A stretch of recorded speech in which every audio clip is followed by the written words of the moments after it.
Assalamualaikum warahmatullahi wabarakatuh.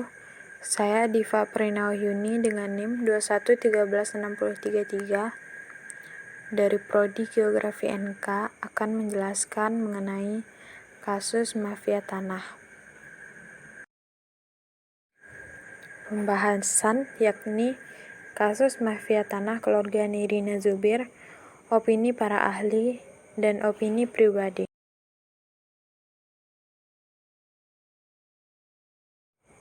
Kasus selebritas Nirina Zubir beserta keluarga mengaku telah menjadi korban mafia tanah berupa penggelapan aset lahan dan bangunan dengan total kerugian diperkirakan mencapai 17 miliar. Nirina mengatakan kasus yang dialami keluarganya tersebut melibatkan pihak terdekat yakni mantan asisten rumah atau ART di tempatnya. Pihak menduga proses penggelapan aset tersebut telah dilakukan mantan ART-nya sejak 2017 lalu. Awalnya, ibunya merasa suratnya hilang, jadi meminta tolong kepada asisten rumah tangga untuk diurus suratnya.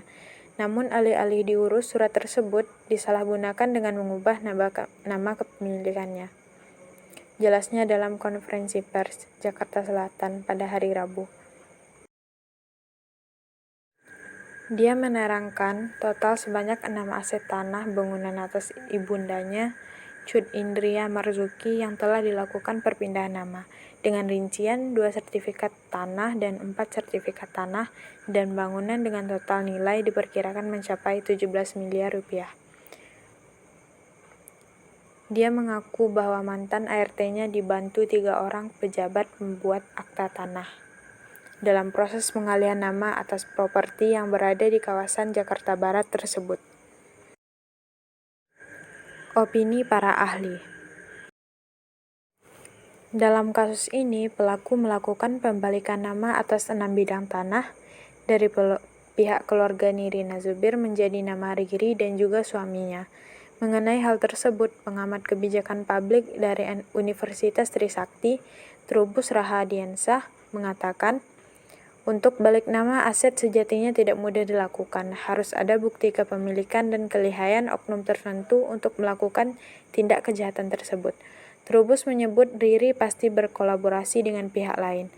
Dalam hal ini, notaris untuk membalik nama. Publik harus lebih berhati-hati karena mafia tanah bisa terjadi atas keterlibatan orang dalam, ujarnya kepada Kata Data. Lebih lanjut, Trubus mengatakan dalam kasus Nirina Zubir terdapat pihak lain yang membantu asisten rumah tangganya.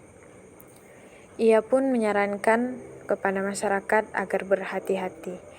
Memang dibutuhkan kejelian status asisten rumah tangganya sendiri, kemudian juga perilakunya, kemudian budi pekertinya, kejujurannya, termasuk dia punya ikatan dengan siapa harus tahu, ujar Trubus kepada Kata Data pada Jumat.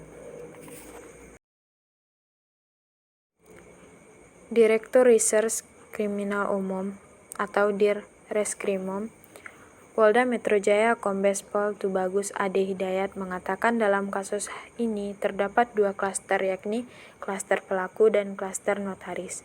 Tubagus mengungkap motif tersangka dalam melakukan penggelapan aset tersebut adalah motif ekonomi. Ini melibatkan banyak profesi, salah satunya adalah profesi notaris, ujar Tubagus. Opini pribadi atau opini saya sendiri. Perbuatan curang seperti penyerobotan tanah, seperti yang dilakukan oleh ART Nirina Zubir, dapat diancam dengan hukuman pidana penjara maksimal 4 tahun. Menurut pasal 385 terdiri dari 6 ayat, mendefinisikan secara jelas akan tindakan kejahatan tersebut. Segala bentuk kejahatan yang terdapat dalam pasal 355 disebut dengan kejahatan stelionat, yang mana merupakan aksi penggelapan hak atas harta yang tak bergerak milik orang lain seperti tanah. Dalam kasus Nirina, mereka mengambil aset berupa tanah. Ini merupakan satu-satunya pasal KUHP yang sering digunakan oleh pihak penyidik dan penuntut umum untuk mendakwa pelaku penyerobotan tanah. khususnya berbunyi, barang siapa dengan maksud menguntungkan diri sendiri atau orang lain secara melawan hukum, menjual, menukarkan, atau membebani dengan kredit verban sesuatu hak atas tanah Indonesia, sesuatu gedung, bangunan, penanaman, atau pembenihan, padahal diketahui bahwa yang mempunyai atau turut mempunyai hak atasnya adalah orang lain. Sekian penjelasan mengenai kasus Nirina Zubir dari saya. Saya sudahi dengan wassalamualaikum warahmatullahi wabarakatuh.